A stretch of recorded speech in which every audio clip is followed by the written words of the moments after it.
प्रधानमन्त्री प्रचण्डको विरोध गरेकोमा प्रहरीले मुख थुन्दै पक्राउ गरेका युवा विरुद्ध अभद्र व्यवहारको मुद्दा दर्ता।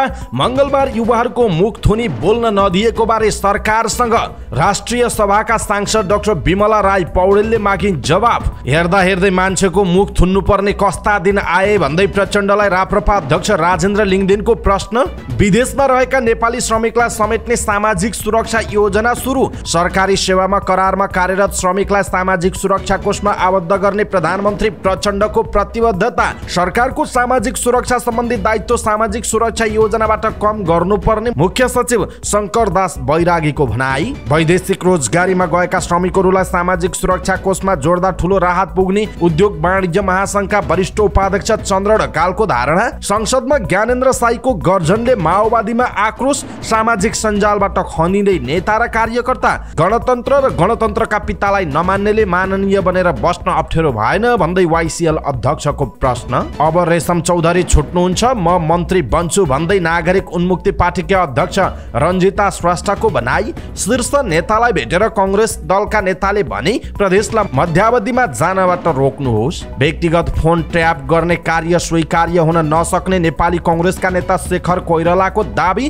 पूर्व राजा ज्ञानेन्द्र शाह र राप्रपाका शीर्ष नेताहरूबीच भेटवार्ता के भयो कुराकानी, यसको बारेमा पुरै जानकारी आजको समाचारमा हेर्नुहोस्। त्रिभुवन विश्वविद्यालयको व्यतिथि सुधारमा सरकार गम्भीर नभएको राष्ट्रिय सभाका सांसद खिमलाल देवकोटाको आरोप। उपनिर्वाचनका लागि आजबाट दल दर्ताको प्रक्रिया सुरु। 6 कम्युनिस्ट पार्टी निकट किसानले रासायनिक मलको समस्या समाधानको माग राख्दै माइती घरमा गरे प्रदर्शन। अयोग्य लडाकुलाई राहत दिन गृह मन्त्रालयले सुरु गर्यो प्रक्रिया। जथाभावी सिम कार्ड वितरण गर्नाले अनाहकमा भयो हैरानी। गम्भीर अपराधमा जोडिँदै असम्बन्धित व्यक्ति। एसईई परीक्षाको तयारी पूरा। दृष्टिहीन विद्यार्थीले आफू अध्ययनरत विद्यालयबाट नै परीक्षा दिन पाउने। दैलेखमा ग्यास सिलिन्डर बोकेको ट्रक दुर्घटना, 3 जनाको ज्यान गयो। स्याङ्जाको पेट्रोल पम्पलाई 8.5 लाख रुपैयाँ जरिवाना, 1900 लिटर पेट्रोल नष्ट गरियो। सयौं तिब्बतीयनलाई नेपाली नागरिकता बनाउने गिरोह पक्राउ। एउटै व्यक्तिका 5 नक्कली सन्तान। सगरमाथा हाइड्रो पावरको आइपिओ खुल्यो।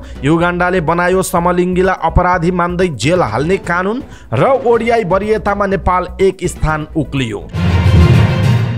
दर्शक महानुभाव नमस्कार, समाचारपाटी.com को न्यूज बुलेटिनमा यहाँलाई हार्दिक स्वागत छ। म प्रहलाद चन्द्र घिमिरे सदाको जय आज पनि हामी उपस्थित भएका छौं। आजका महत्त्वपूर्ण समाचार, ब्रेकिङ न्यूज अपडेट लगायत तपाईलाई काम लाग्ने हेर्नै पर्ने महत्त्वपूर्ण समाचारहरू लिएर हामीलाई अन्तिमसम्म हेर्नुहोला। हाम्रो मेहनतका लागि यो भिडियोमा एउटा लाइक अवश्य गर्नुहोला। दर्शक महानुभाव, पलपलको न्यूज अपडेटका लागि हाम्रो च्यानललाई तपाईले अहिलेसम्म सब्स्क्राइब गर्नुभएको छैन भने कृपया सब्स्क्राइब गर्नुहोस् अनि नजिकै आउने बेल आइकनलाई क्लिक गर्नुहोला। दैनिक रूपमा हेर्नुहुन्छ भने रेगुलर भनेर लेख्नुहोला। आज पहिलो चोटि हेर्दै हुनुहुन्छ भने फर्स्ट टाइम भनेर लेखिदिनु होला। दर्शक महानुभाव, देशभित्र हुनुहुन्छ भने आफू रहेको गाउँ ठाउँ शहर जिल्लाको नाम लेख्नु होला। विदेशमा हुनुहुन्छ भने कुन देशबाट हेरिरहनु भएको छ त्यो कुरा तलको कमेन्ट बक्समा कमेन्ट गर्नु होला। समाचारपाटी.com को न्यूज बुलेटिन दैनिक रूपमा हेर्नका लागि युट्युबमा गएर सर्च बटनमा समाचार पार्टी भनेर सर्च गर्नु होला र यहाँहरूले दैनिक रूपमा समाचार हेर्न सक्नुहुनेछ। आउनुहोस् दर्शक महानुभाव, आजका महत्त्वपूर्ण समाचार सुरु गरौँ। प्रधानमन्त्रीको विरोध गरेकोमा प्रहरीले मुख थुन्दै पक्राउ गरेका युवा विरुद्ध अभद्र व्यवहारको मुद्दा दर्ता भएको प्रसङ्गबाट। प्रधानमन्त्री विरुद्ध नाराबाजी गरेको आरोपमा मंगलबार बानेश्वरबाट पक्राउ परेका 3 जना विरुद्ध अभद्र व्यवहारमा मुद्दा चलाउने तयारी गरिएको छ। महानगरीय प्रहरी वृत्त नयाँ बानेश्वरले उनीहरूलाई म्याद थपका लागि जिल्ला प्रशासन कार्यालय लगेको छ। काठमाडौँ प्रहरी परिसर प्रवक्ता सीताराम रिजालले पक्राउ परेकालाई म्याद थपका लागि जिल्ला प्रशासन कार्यालय लगिएको बताउनुभयो। प्रचण्ड सहभागी एक कार्यक्रममा मंगलबार केही युवाले नाराबाजी गर्दा प्रहरीले मुख थुनेर बल प्रयोग गर्दै पक्राउ गरेको थियो। ती युवाले आफ्ना कुरा राख्न पाउनुपर्ने भन्दै विरोध जनाएका थिए, तर प्रहरीले उनीहरूलाई समातेर मुख थुनेर गाडीमा राखेको थियो। राष्ट्रिय सभा सांसद डाक्टर विमला राई पौडेलले मंगलबार केही युवाहरूमाथि प्रहरीले बोल्न नदिएर मुख थुनेको विषयमा सरकारसँग जवाफ माग्नु भएको छ। प्रधानमन्त्री दाहाल 58औं अन्तर्राष्ट्रिय जातीय भेदभाव उन्मूलन सार्वजनिक समारोहमा जाँदै गर्दा 3 जना युवाले बानेश्वरमा प्रधानमन्त्री विरुद्ध नाराबाजी गरेका थिए, जसमा प्रहरीले युवाहरूको मुख थुनेर बोल्न दिएको थिएन भने उनीहरूलाई पक्राउ गरेको थियो। सोही विषयमा सांसद पौडेलले यसबारेमा सरकारको जवाफ माग गर्नु भएको हो। उहाँले युवाहरू बोल्न खोजेका बेला प्रहरीले उनीहरूको जबरजस्ती मुख थुनेको र घाँटी न्यायकी रहेको देखिएको भन्दै नागरिकले बोल्न पाउने अधिकारमाथि प्रहरीले ज्यादती गर्नुको कारण खोज्नुभयो। उहाँले संविधानले स्वतन्त्रतापूर्वक विचार राख्न पाउने, बोल्न पाउने अधिकार सबै नागरिकलाई दिएको भन्दै उहाँले मुख थुन्ने प्रहरीलाई गृह मन्त्रालयले कारबाही गरेको छ कि छैन भन्दै प्रश्न समेत गर्नुभयो। मंगलबार एक कार्यक्रममा युवाहरूले प्रधानमन्त्रीसँग आफ्ना कुरा राख्न पाउनुपर्ने माग गरेका थिए।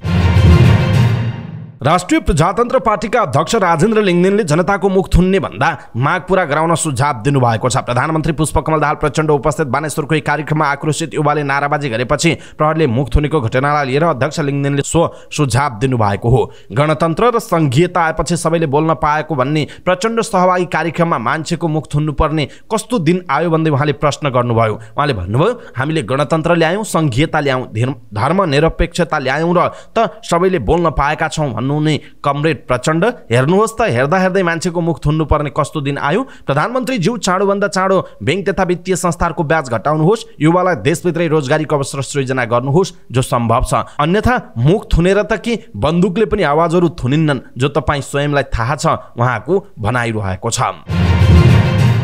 वैदेशिक रोजगारीमा रहेका श्रमिकहरूलाई लक्षित गरी सामाजिक सुरक्षा योजना शुभारम्भ भएको छ। सामाजिक सुरक्षा कोषले काठमाडौँमा आयोजित सामाजिक सुरक्षा योजना प्रधानमन्त्री पुष्पकमल दाहालले शुभारम्भ गर्नुभयो। सुरक्षा योजना शुभारम्भसँगै वैदेशिक रोजगारीमा रहेका श्रमिकलाई समेत कोषमा आबद्ध गराएर योगदानमा आधारित सामाजिक सुरक्षाको दायरा विस्तार गर्न लागेको हो। श्रम स्वीकृति लिने बेला, श्रम स्वीकृति नवीकरण गर्ने बेला र नवीकरण गर्ने बेला नभएकाहरू पनि वैदेशिक रोजगार विभाग र सामाजिक सुरक्षा कोषको वेबसाइट मार्फत सहभागी हुन सकिन्छ। कोषका अनुसार त्यसका लागि हरेक महिना 2200 रुपियाँ बुझाउनुपर्छ। यो रकम एकमुष्ट पनि बुझाउन सकिन्छ। 7 महिनाभन्दा बढीको रकम जम्मा गरेमा 10% छुट पाइनेछ। खल्ती, ई सेवा र कनेक्ट आइपीएस मार्फत नै रकम जम्मा गर्ने व्यवस्था मिलाइएको कोषले जनाएको छ। कोषमा हालसम्म औपचारिक क्षेत्रका 3,79,566 श्रमिक आबद्ध भइसकेका छन्। कोषमा 30 अर्ब 87 करोड योगदान रकम सङ्कलन भएको छ। कोषले योगदानकर्तालाई 3 अर्ब 81 करोड रुपियाँ दाबी भुक्तानी गरेको छ। 2075 मक्सिर 11 गतेदेखि योगदानमा आधारित सामाजिक सुरक्षा योजना कार्यान्वयनमा आएको थियो। यो योजना सुरु भएसँगै वैदेशिक रोजगारीमा रहेका लाखौं नेपाली श्रमिक लाभान्वित हुने विश्वास व्यक्त गरिएको छ। यसैबीच प्रधानमन्त्री पुष्पकमल दाहाल प्रचण्डले सरकारले सरकारी सेवामा करारमा कार्यरत श्रमिकहरूलाई पनि सामाजिक सुरक्षा कोषमा आबद्ध गर्ने बताउनु भएको छ। सामाजिक सुरक्षा कोषले काठमाडौँमा आयोजना गरेको कार्यक्रमलाई सम्बोधन गर्दै उहाँले यस्तो बताउनु भएको हो। प्रधानमन्त्री दाहालले हालसम्म सरकारी सेवामा करारमा कार्यरत श्रमिकहरूलाई सामाजिक सुरक्षा कोषमा आबद्ध गर्न नसकिएकोमा धेरै दुःख लागेको बताउँदै उनीहरूलाई पनि सामाजिक सुरक्षा कोषमा आबद्ध गर्ने बताउनुभयो। प्रधानमन्त्री सामाजिक सुरक्षा कोषमा आबद्धताको संस्कार बसाल्न कानुनले निर्देशित गरेको योगदानको प्रावधानलाई कार्यान्वयनमा ल्याई सबै क्षेत्रको अपनत्व स्थापित गरिने बताउनुभयो। उहाँले कोषको लगानीलाई राज्यको भौतिक पूर्वाधार विकास, उद्यमशीलता लगायतका उत्पादनमूलक क्षेत्रमा लगानी गर्ने नीतिगत व्यवस्था गरिने बताउनु भएको छ। प्रधानमन्त्री दाहालले रोजगारीका लागि विदेशमा जाने युवालाई ठगी गर्ने, ढिलासुस्ती गर्ने काम सरकारलाई सह्य नरहेको बताउनुभयो। उहाँले रोजगारीका लागि विदेश गएका युवाहरूलाई दुःख दिने दिन गएको दाबी गर्नुभएको छ। उहाँले सरकारले विदेश जानेहरूलाई तालिम दिई दक्ष बनाएर मात्र पठाउने गरी तयारी गरिरहेको उल्लेख पनि गर्नुभएको छ।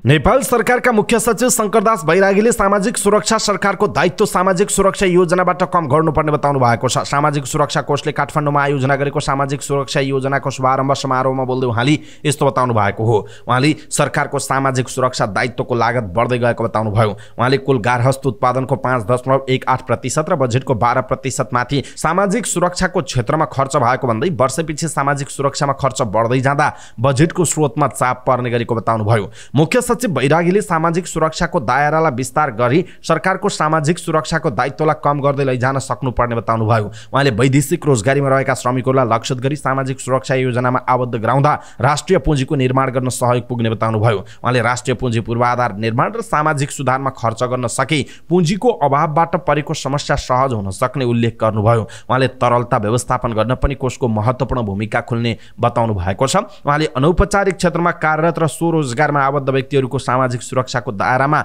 समेट्न नसकिएको भन्दै वैदेशिक रोजगारीमा रहेका श्रमिकहरूलाई लक्षित गरी सामाजिक सुरक्षा योजनामा ल्याउनु राम्रो भएको बताउनु भएको छ। नेपाल उद्योग वाणिज्य महासंघका वरिष्ठ उपाध्यक्ष चन्द्र ढकालले वैदेशिक रोजगारीमा गएका श्रमिकलाई सरकारले सामाजिक सुरक्षा कोषमा आबद्ध गराउँदा श्रमिक र तिनका परिवारहरूलाई ठूलो राहत पुग्ने बताउनु भएको छ। सामाजिक सुरक्षा कोषले काठमाडौँमा आयोजना गरेको सामाजिक सुरक्षा योजनाको शुभारम्भ समारोहमा बोल्दै उहाँले यस्तो बताउनु भएको हो। उहाँले वैदेशिक रोजगारीमा रहेका श्रमिक र विदेशमा स्वरोजगारमा रहेका व्यक्तिलाई सामाजिक सुरक्षा कोषमा ल्याउने योजनाले आर्थिक रूपमा देशलाई चलायमान बनाउन ठूलो योगदान पुग्ने बताउनुभयो। उहाँले वैदेशिक रोजगारदाताहरू कोषमा आबद्ध हुन पाउँदा समेत उनीहरूलाई राज्य भएको महसुस पुग्ने विश्वास व्यक्त गर्नुभयो। उहाँले वैदेशिक रोजगारमा रहेकाहरूले नेपालमा वार्षिक लगभग 1 खर्ब रेमिटेन्स पठाउने गरेको बताउनु भएको छ। उहाँले विदेशमा श्रमिकहरूले रगत पसिना बगाएर कमाएर पठाएको रेमिटेन्सले देशको अर्थतन्त्र चलायमान भएकाले सरकारले यस्ता योजना ल्याउनु स्वागत योग्य रहेको बताउनुभयो। उहाँले रेमिटेन्स आउँदा मात्र खुसी हुने सरकारले धेरै पछि वैदेशिक रोजगारदाताहरूका लागि आवश्यक रहेको सामाजिक सुरक्षाको दायित्व पूरा गरेको बताउनुभयो। उहाँले सरकारले श्रमिकहरूको सुरक्षाका लागि पहिलो सुरुवात गरेको पनि टिप्पणी गर्नुभएको छ। उहाँले सरकारले वैदेशिक रोजगारीमा गएका श्रमिकलाई सामाजिक सुरक्षा कोषमा आबद्ध गराउँदा श्रमिक र राष्ट्रिय प्रजातन्त्र पार्टीका सांसद तथा प्रवक्ता ज्ञानेन्द्र साईले 2 दिन अघि संसदमा गरेको आक्रामक भाषणले माओवादी पंक्ति तरङ्गित बनेको छ। माओवादीका युवा नेता तथा कार्यकर्ताहरूले शाह विरुद्ध सामाजिक सञ्जालमा उत्तेजित प्रतिक्रियाहरू दिइरहेका छन्। सरकारले अघि सारेको बेपत्ता पारिएका व्यक्तिको छानबिन, सत्य निरूपण तथा मेलमिलाप आयोगको तेस्रो संशोधन विधेयक 2079 लाई संसदमा प्रस्तुत गर्ने प्रस्तावका विरुद्धमा साईले विरोधको सूचना दिनुभयो। त्यसपछि सभामुख देवराज घिमिरेले उहाँलाई आफ्नो विरोधको सूचनाबारे बोल्न 5 मिनेटको समय दिनुभयो। संसदको रोस्टममा उभिएर साईले उक्त विधेयकको धज्जी उडाउनु भयो। देशमा न्यायको शासन कायम गर्ने कि राजकता र दण्डहीनता सृजना गर्ने भन्ने महत्त्वपूर्ण प्रश्न रहेको उहाँको भनाइ थियो। यस विधेयकका कतिपय विषयवस्तु ठिक भए पनि यसले पीडकलाई उन्मुक्ति दिने तथा पीडितलाई मिलापत्रको बहानामा अलपत्र पार्ने बाटो लिएको छ, जुन आपत्तिजनक हो। फौजदारी अपराधमा मिलापत्र गर्न मिल्दैन भन्ने विधि शास्त्रको सिद्धान्त विपरीत यस्तो विधेयक ल्याउन पाइँदैन उहाँको भनाइरहेको छ। यसरी उहाँले हत्या हिंसा गर्दै उन्मुक्ति दिँदै जाने हो भने यस्तो अवस्था र प्रथा सृजना हुन्छ कि भोलि कुनै पनि व्यक्तिले सडकमा उभिएको व्यक्तिको हत्या गर्नेछ र त्यसलाई राजनीतिक रङ दिएर उन्मुक्ति पाउनेछ भनेर उहाँले आफ्नो आशय व्यक्त गर्नुभएको छ। यति बोलेर साई आफ्नो आसनमा फर्किनु भयो। त्यसपछि सभामुखले उहाँलाई आफ्नो विरोधको सूचना फिर्ता लिनका लागि समय दिनुभयो, तर साईले फिर्ता लिन चाहनु भएन। उहाँले आफ्नो विरोधमा अडिग रहँदै कुर्सीबाट केही कुराहरू थप्नुभयो। विधेयकलाई उद्धृत गर्दै उहाँले भन्नुभयो, प्रचलित कानुनमा जुनसुकै कुरा लेखेको भए पनि मानवाधिकारको गम्भीर उल्लङ्घनमा संलग्न व्यक्तिलाई विशेष अदालतले त्यस्तो घटना हुँदाको प्रकृति, कारण, संक्रमणकालीन न्याय सम्बन्धी सिद्धान्तलाई ध्यान दिएर कानुन बमोजिम सजाय घटाउने भनिएको छ। यस्ता फौजदारी घटनामा सजाय घटाउन पाइँदैन। संसारका कुनै पनि देशमा फौजदारी कसुरमा माफी हुँदैन, सजाय हुन्छ उहाँले भन्नुभयो। साईले यसो भनिरहँदा माओवादीका केही सांसदले विरोध जनाए। केहीले टेबल ठटाए भने केही कुर्सीबाट उठे, तर साईले आफ्नो प्रस्ताव फिर्ता लिन चाहनु भएन। साईले संसदमा गरेको भाषण टिकटक र फेसबुकमा भाइरल छ। धेरैले यसलाई समर्थन गरेका छन्, तर माओवादी पंक्ति भने साई विरुद्ध खनिएको छ। वाइसिएलका अध्यक्ष सुबोध राज शेर्पालीले संसदमा ज्ञानेन्द्र साईले छनौट गरेका शब्द र अभिव्यक्तिले द्वन्द्वलाई न्यूनीकरण नभएर थप विवादास्पद बनाउने उल्लेख गर्नुभएको छ। उहाँले भन्नुभयो, गणतन्त्र नचाहिने, गणतन्त्रका पिता नचाहिने, तर युद्ध र आन्दोलनबाट स्थापित यही संविधान अनुसार माननीय बन्न चाहिँ कुनै अप्ठ्यारो नहुने उहाँको प्रश्न छ। सीमा नाघेर बोले समयअनुसारको जवाब मिल्ने चेतावनी शेर्पालीले दिनुभएको छ। यसैगरी माओवादी केन्द्रीय सदस्य तथा वाइसिएल इन्चार्ज रामप्रसाद सापकोटा दीपशिखाले पनि साई विरुद्ध आक्रोश पोख्नु भएको छ। सदनमा प्रधानमन्त्रीका अघि तिमी अन्ट स्टन्ट चिच्याइरहेका छौ नि, यो तिमीले भगवान मानेका राजाले दिएको अधिकार होइन, छातीमा गोली थापेर लडी ल्याएको अधिकार हो, जो तिमीले पनि उपभोग गरिरहेका छौ। तिम्रा राजाले त बोले बापत गोली ठोक्थे उहाँको भनाइ छ। हामीले लडी ल्याएको गणतन्त्रमा सबै निर्धक्क बोल्न पाउँछन्, राजनीतिमा प्रतिस्पर्धा गर्न पाउँछन्। यसका लागि रत्तिभर योगदान नभएका तिमीहरूले इमान छ भने लाज मानी मानी बोल्नुपर्छ उहाँको भनाइरहेको छ। कुन मानवाधिकारको कुरा गरेको? नमिता सुमिता कि वीरेन्द्रको वंशनाशको कि मैना सुनवारको होती छ नमिता सुमिताको मानवाधिकार बारे बोल्ने उनले प्रश्न गरेका छन्। यसर्थ प्रत्येक बिहान उठेर गणतन्त्रका लागि लड्नेहरूलाई सम्झ मनदेखि, किनभने यो बोल्ने अधिकार प्राप्तिका लागि छातीमा गोली खाएका हजारौं योद्धाको सम्मान गर्दा मात्रै तिम्रा सन्तानहरूले तिमी प्रति गर्व गर्छन् भनेर भनिएको छ। दर्शक महानुभाव, संसदमा ज्ञानेन्द्र साईको गर्जनले माओवादीमा आक्रोश आएको छ। सामाजिक सञ्जालमा माओवादीका नेता कार्यकर्ताहरू खनिरहेका छन्। यसप्रति तपाईँ के भन्नुहुन्छ? आफ्नो धारणा तलको कमेन्ट बक्समा कमेन्ट गर्नुहोला। पुष्पकमल दाहाल प्रचण्ड नेतृत्वको मन्त्रीमण्डलमा रेशम चौधरीको नागरिक उन्मुक्ति पार्टी सहभागी हुने निश्चित भएको छ। सो पार्टीकी अध्यक्ष रञ्जिता श्रेष्ठ आफै मन्त्री बन्न लाग्नु भएको छ। गत संसदीय चुनावमा यस पार्टीले प्रतिनिधि सभामा प्रत्यक्षतर्फ 3 सिट जितेको थियो। रेशम चौधरी पत्नी रञ्जिता कल्लाली 1 बाट विजयी हुनुभयो। रेशमका बुबा लालवीर चौधरीले पनि बर्दिया 2 बाट जित हासिल गर्नुभयो। रञ्जिताले आफ्नो पार्टीले गठबन्धनमा 2 वटा मन्त्रालयको दाबी गर्ने बताउनुभयो। यही मन्त्रालय चाहिन्छ भन्ने नभएको उहाँको भनाइ छ। हामीले 2 वटा मागेका छौं, छलफल चलिरहेको छ, सायद 1-2 दिनमा टुङ्गिन्छ होला, श्रेष्ठले भन्नुभएको छ। प्रधानमन्त्री प्रचण्डले भने नागरिक उन्मुक्तिका लागि 1 मन्त्री छुट्याउनु भएको छ। गठबन्धनमा रहेका 11 वटा पार्टीलाई भाग पुर्याउनु पर्ने भएकाले उन्मुक्तिलाई 1 भन्दा बढी मन्त्री दिन सम्भव देखिएको पनि छैन। उन्मुक्तिले यसअघि उपराष्ट्रपति पदमा प्रयास गरेको थियो। रञ्जिता आफै सो पदकी आकांक्षी हुनुहुन्थ्यो, तर उहाँको उमेर नपुगेपछि उम्मेदवार दिनबाट वञ्चित हुनुभयो। अब उहाँ मन्त्री बन्न कम्मर कस्नु भएको छ। तपाईलाई उपप्रधानमन्त्री चाहिन्छ कि मन्त्री मात्रै बन्न पनि तयार हुनुहुन्छ भन्ने प्रश्नमा उहाँले भन्नुभयो, हामीले उपप्रधानमन्त्री चाहिन्छ भनेका छैनौं, उहाँको भनाइ छ। यसअघि नागरिक उन्मुक्ति पार्टीले सरकारमा जानका लागि पार्टीका संरक्षक रेशम चौधरीको रिहाइलाई मुख्य शर्त बनाएको थियो। अहिले पनि चौधरी रिहाई हुने बाटो खुलिसकेको छैन। पहिलेको अडान छोडेर कसरी पार्टी सरकारमा जान तयार भयो त भन्ने प्रश्नमा रञ्जिताले आफ्नो पतिको रिहाइका लागि सकारात्मक कुरा भएको बताउनुभयो। आफू मन्त्री बन्ने र पतिको रिहाई सँगसँगै हुन सक्ने पनि उहाँको भनाइरहेको छ। नेपाली कांग्रेस कोशी प्रदेश संसदीय दलका नेता उद्धव थापाले सत्ता गठबन्धनका 3 शीर्ष नेतालाई भेटेर प्रदेशलाई मध्यावधिमा जानबाट रोक्न आग्रह गर्नुभयो। प्रधानमन्त्री पुष्पकमल दाहाल प्रचण्ड, नेपाली कांग्रेसका सभापति शेरबहादुर देउबा र नेकपा एकीकृत समाजवादी पार्टीका अध्यक्ष माधव कुमार नेपाललाई छुट्टा-छुट्टै भेटेर उहाँले कोशी प्रदेशलाई मध्यावधिमा जानबाट रोक्न आग्रह गर्नुभएको हो। मध्यावधिमा जानबाट रोक्नु हो, शीर्ष नेताहरू बसेर निकास दिनुहोस् भनेका छौं, थापाले भन्नुभयो। दुवै पक्ष गठबन्धनले बहुमत पाउने अवस्थामा छैन, विकल्प निकाल्नुहोस् भनेका छौं। उपराष्ट्रपतिको निर्वाचनपछि शनिबार आइतबार प्रचण्ड र सोमबार नेपाललाई कांग्रेस संसद सहित थापाले भेटघाट गर्नुभएको थियो। भेटमा शीर्ष 3 नेतालाई मध्यावधिमा जानबाट रोक्न आग्रह गरेको पनि उहाँले भन्नुभएको छ।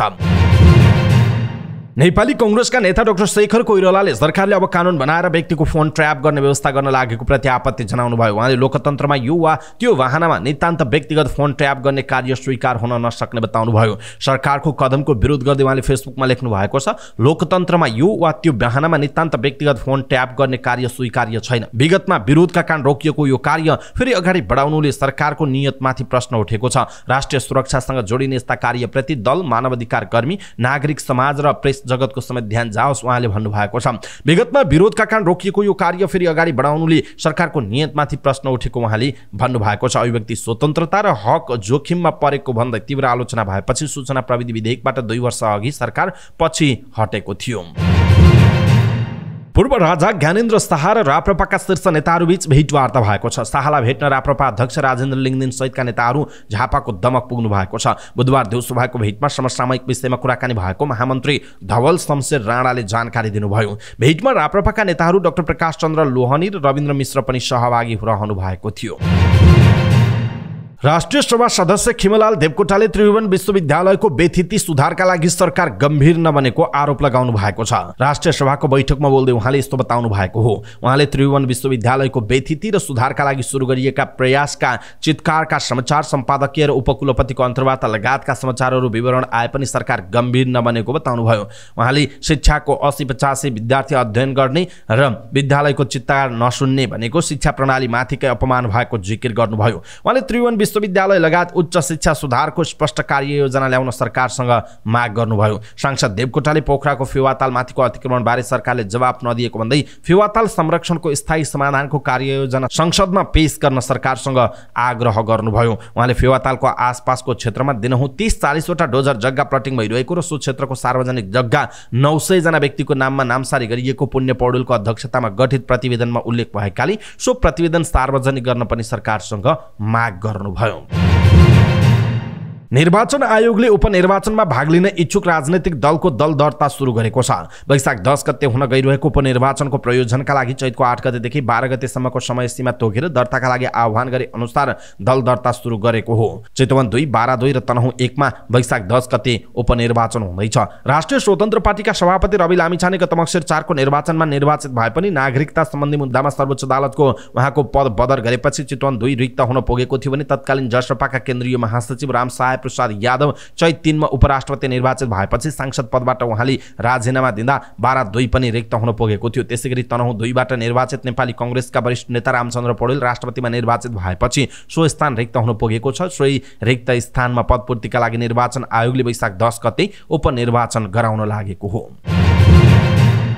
सत्तारूढ नेकपा माओवादी केन्द्र सहितका कम्युनिस्ट पार्टी निकट किसानले रासायनिक मलको समस्या समाधानको माग राख्दै माइतीघरमा प्रदर्शन गरेका छन्। काठमाडौँको माइतीघर मण्डलमा रासायनिक मलको समस्या, लघुवित्त, मिठो ब्याजको समस्या समाधान गर्न माग गर्दै उनीहरूले प्रदर्शन गरेका हुन्। प्रदर्शनमा सहभागी अखिल नेपाल किसान महासंघ क्रान्तिकारीका अध्यक्ष सीताराम तामाङले नेपाली किसानलाई राज्यले उपेक्षा गरेकाले सडक आन्दोलनमा आएको बताउनुभयो। उहाँले किसानलाई सरकारले समयमा नै मल बिउको समेत व्यवस्था नगर्दा किसानहरू समस्यामा परेको बताउनुभयो। उहाँले किसानले उत्पादन गरेको वस्तु बजार नपाउने तर विदेशबाट आयात गरेर खाने दलाल सरकारका कारण किसान दुखिरहेको बताउनुभयो। उहाँले यो आन्दोलन साथै प्रदेशमा गर्ने पनि बताउनुभयो। यस्तै प्रदर्शनमा सहभागी अखिल क्रान्तिकारीकी उपाध्यक्ष शिलु नेउपानेले नेपाल कृषि प्रधान देश भए पनि किसानहरूले किसान भएर बाँच्न सक्ने अवस्था नभएको बताउनुभयो। उहाँले नेपाली किसानलाई सरकारले समयमै मल बिउ समेत उपलब्ध गराउन नसकेको बताउनुभयो। उहाँले किसानले उत्पादन गरेका वस्तुहरू सहज रूपमा बजार पाउने अवस्था नभएको भन्दै सरकारले उत्पादनको उचित मूल्य र बजारको व्यवस्था गरिदिनु पर्ने माग राख्नुभयो।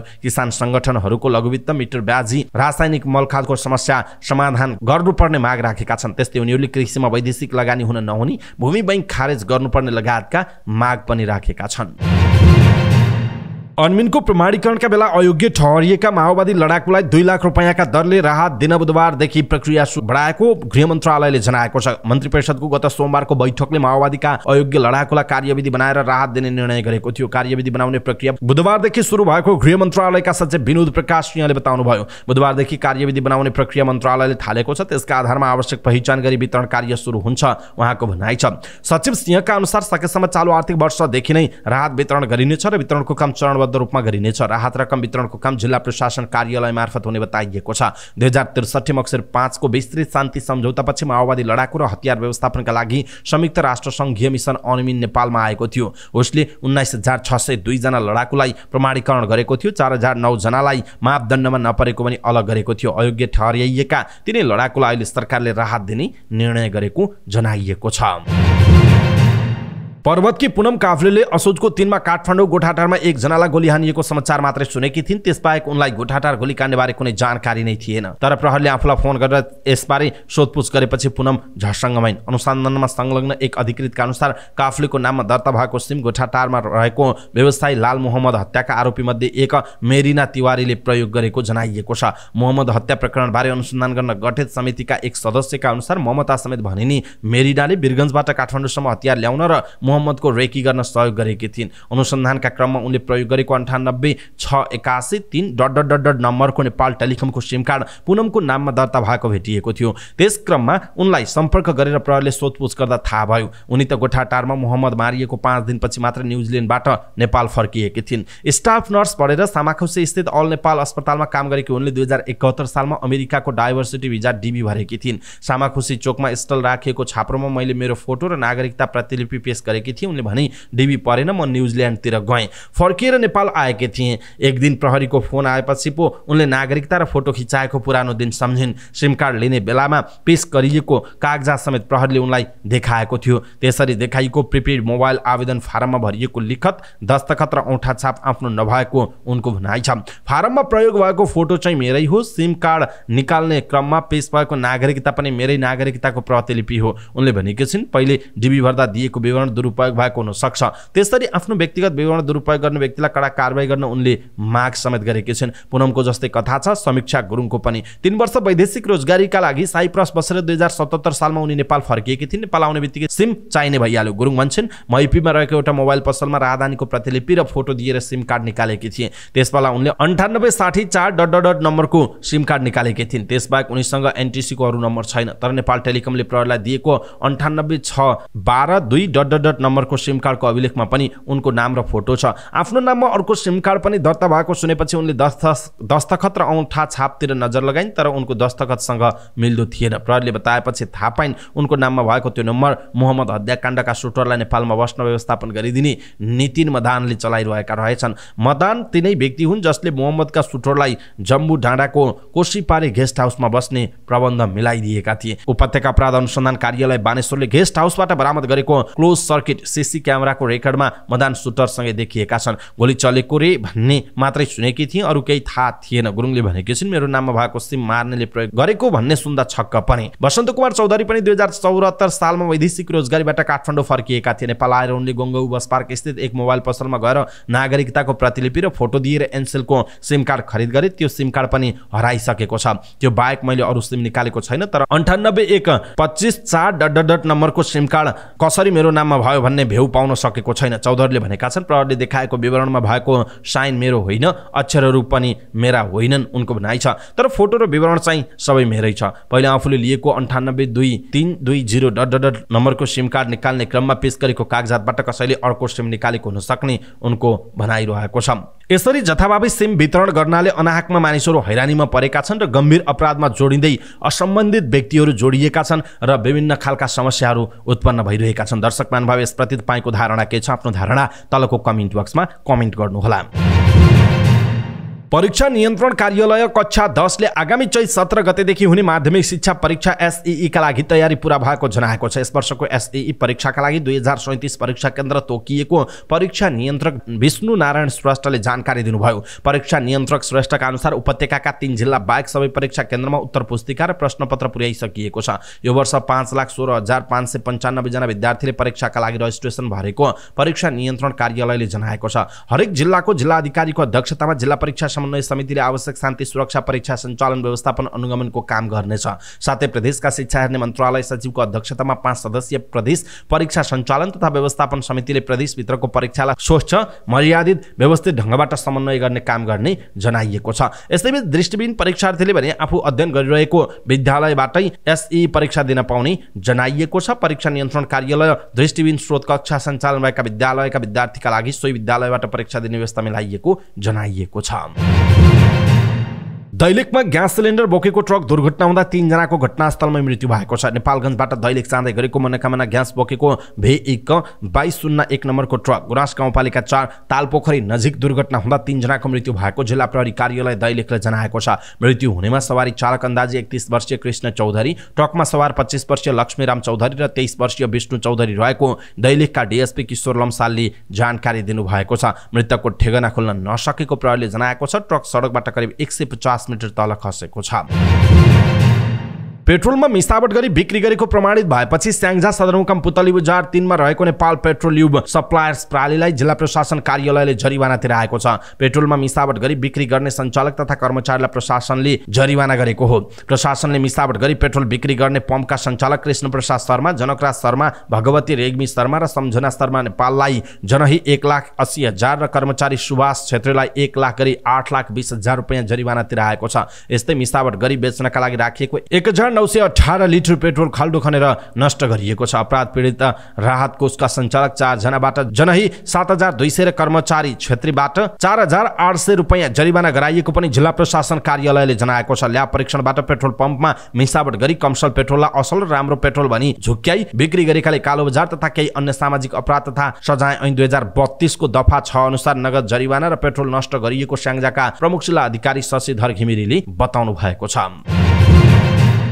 संयुक्त तिब्बतीयन नागरिकलाई नेपाली नागरिकता बनाइदिएको आरोपसहित एउटा गिरोह पक्राउ परेको छ। काठमाडौँ उपत्यका अपराध अनुसन्धान कार्यालयको टोलीले 5 जनालाई पक्राउ गरेको हो। पक्राउ पर्नेमा झापाको केचना कवलका 47 वर्षीय कृष्णबहादुर कटुवाल, काठमाडौँको बबरमहलका 70 वर्षीय न्युक्लेश श्रेष्ठ, मोरङको सुन्दर रैचाका 49 वर्षीय हिरालाल शिवाकोटी, तनहुँको तिब्बतीयन शिविरमा बस्ने 25 वर्षीय लोपसाङ ठिन्ली र ललितपुरको गोदावरीका 30 वर्षीय विजय लामा रहेका छन्। काठमाडौँ उपत्यका अनुसन्धान कार्यालयका प्रमुख मनोज के केसीका अनुसार लेखापढीको काम गर्ने कटुवालले हालसम्म 500 भन्दा बढीलाई त्यसरी नागरिकता दिलाएको बताएका छन्। उनले न्युक्लेस श्रेष्ठले मात्र बाबु बनेर कम्तीमा 5 जनालाई नागरिकता बनाइदिएको पाइएको छ। तीमध्ये ठिनले पनि एक हुन्। जिल्ला प्रशासन कार्यालय काठमाडौँमा विगत 9 वर्षदेखि क्यान्टिन चलाउँदै आएका लामाले सरकारी कार्यालयभित्रको जिम्मा लिएको प्रहरीको दाबी छ। प्रहरीका अनुसार एउटा नक्कली नागरिकता बनाउन 5 लाख रुपैयाँसम्म लिने गरेको र नक्कली बाबुलाई 10,000 रुपैयाँसम्म दिने गरेको पाइएको छ। त्यस्तै नागरिकता जारी गर्ने कार्यालयमा मिलाए बापत लामाले 1 लाखदेखि 1,50,000 रुपैयाँसम्म लिने गरेको एसएसपी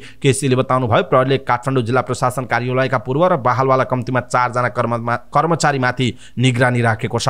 बरामद कागजात अनुसार विशेष गरी तिब्बतीयनहरूलाई उनीहरूले नागरिकता बनाइदिने गरेको पाइएको छ। एसएसपी केसीले भन्नुभएको छ। प्रहरीका अनुसार नक्कली बाबु बनेका न्युक्लेसको नाममा मिङछुङ शेर्पा नामको नक्कली नागरिकता पनि रहेको छ। प्रहरीका अनुसार उक्त नागरिकताकै आधारमा नक्कली बाबु बनेर विभिन्न 5 जनालाई सक्कली नागरिकता जारी भएको जनाइएको छ।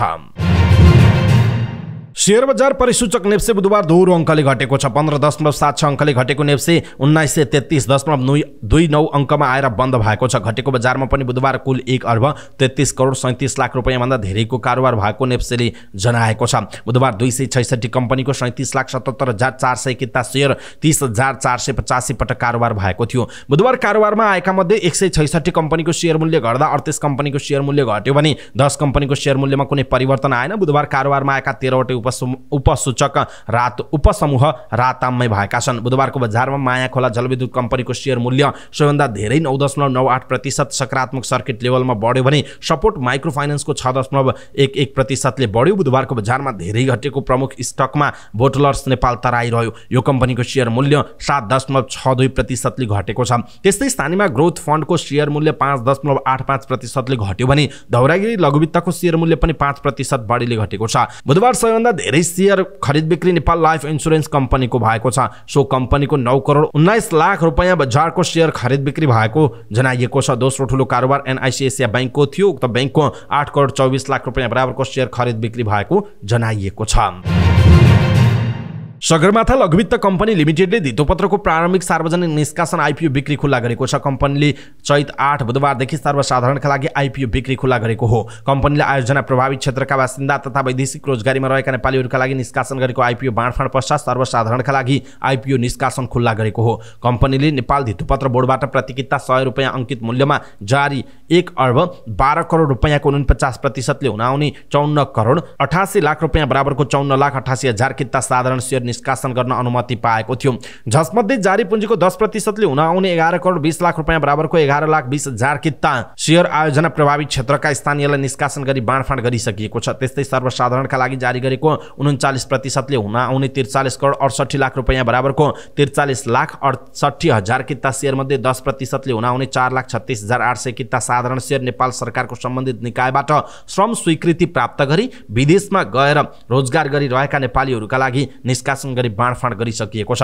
त्यस्तै 5% अर्थात् 2,18,400 किता सामूहिक लगानी कोषहरूका लागि र 3% अर्थात् 1,31,040 किता शेयर कम्पनीका कर्मचारीहरूका लागि सुरक्षित गरिएको छ। सर्वसाधारणले बाँकी रहेको 35,81,760 किता शेयरका लागि आवेदन दिन सक्ने बताइएको छ। कम्पनीको आइपिओमा छिटोमा 12 चैत र उक्त अवधिमा पनि माग अनुसार आवेदन नपरेमा भने आवेदन दिने अवधि 22 चैतसम्म थप हुने कम्पनीले जनाएको छ। अफ्रिकी देश युगाण्डाको संसदले समलिङ्गी तथा तेस्रो लिङ्गी हुनुलाई अपराध मान्दै जेल हाल्ने कानुन बनाएको छ। युगाण्डा सहितका 30 वटा अफ्रिकी देशमा समलिङ्गी सम्बन्धी गैर कानुनी छ। तर युगाण्डाले बनाएको नयाँ कानुनले लैङ्गिक पहिचानका आधारमा यौन अल्पसंख्यकहरूलाई अपराधी मानेर वर्षौंसम्म जेल हाल्न सकिनेछ। उग्र समलिङ्गीलाई त मृत्युदण्ड समेत दिने व्यवस्था यो कानुनले गरेको अन्तर्राष्ट्रिय सञ्चार माध्यमले जनाएका छन्। संसदले पारित गरेको कानुन अनुसार समलिङ्गी सम्बन्धबारे थाहा पाउनेले उजुरी गर्नुपर्नेछ। संसदले पारित गरेको कानुन हस्ताक्षरका लागि युगाण्डाका राष्ट्रपति मुसेवेनी समक्ष पठाइएको छ। उनले हस्ताक्षर गरेपछि यो कानुन लागू हुनेछ। संसदले पारित गरेको कानुनमा हस्ताक्षर नगरी त्यसलाई लागू हुनबाट रोक्ने विशेषाधिकार पनि युगाण्डाका राष्ट्रपतिलाई रहेको बुझिएको छ। नेपालले 1 दिवसीय अन्तर्राष्ट्रिय ओडिआईको वरियतामा सुधार गरेको छ। अन्तर्राष्ट्रिय क्रिकेट परिषद आइसिसीले बुधबार सार्वजनिक गरेको 1 दिवसीय अन्तर्राष्ट्रिय क्रिकेटको नयाँ वरियतामा नेपालले सुधार गर्दै 1 स्थानमाथि उक्लिएको छ। यसअघि 16औं स्थानमा रहेको नेपाल नयाँ वरियता अनुसार 15औं नम्बरमा उक्लिएको छ। ओमानलाई पछि पार्दै नेपाल 1 स्थानमाथि उक्लिएको छ। वरियताको पहिलो नम्बरमा भारत, दोस्रोमा न्युजिल्यान्ड, तेस्रोमा इङ्ग्ल्यान्ड, चौथोमा पाकिस्तान, छैटौंमा साउथ अफ्रिका, सातौंमा बङ्गलादेश, आठौंमा श्रीलङ्का, नवौंमा वेस्ट इन्डिज, 10औंमा अफगानिस्तान, 11औंमा आयरल्यान्ड, 12औंमा स्कटल्यान्ड, येमेन, 13औं जिम्बाब्वे, 14औं नेदरल्यान्ड्स, 15औं नेपाल, 16औं ओमान, 17औं नामिबिया, 18औं अमेरिका, 19औं UAE र 20औं पपुवा न्युगिनी रहेको जनाइएको छ। हवस् त दर्शक महानुभाव, आजका महत्त्वपूर्ण समाचार, ब्रेकिङ न्युज अपडेट लगायत तपाईँलाई काम लाग्ने हेर्नै पर्ने महत्त्वपूर्ण समाचारहरू यति नै। हामीले प्रस्तुत गरेका यी समाचारहरूप्रति तपाईँको धारणा के छ? आफ्नो धारणा तलको कमेन्ट बक्समा कमेन्ट गर्नुहोला। हाम्रो मेहनतका लागि यो भिडियोमा एउटा सानो लाइक अवश्य गर्नुहोला। दर्शक महानुभाव, पलपलको न्युज अपडेटका लागि हाम्रो च्यानललाई तपाईँले अहिलेसम्म सब्स्क्राइब गर्नुभएको छैन भने कृपया सब्स्क्राइब गर्नुहोस् अनि नजिकै आउने बेल आइकनलाई क्लिक गर्नुहोला। पलपलको न्युज अपडेटका साथ फेरि हाम्रो भेट हुनेछ। तपाईँ समाचार पार्टी हेर्दै गर्नुहोस्। नमस्कार।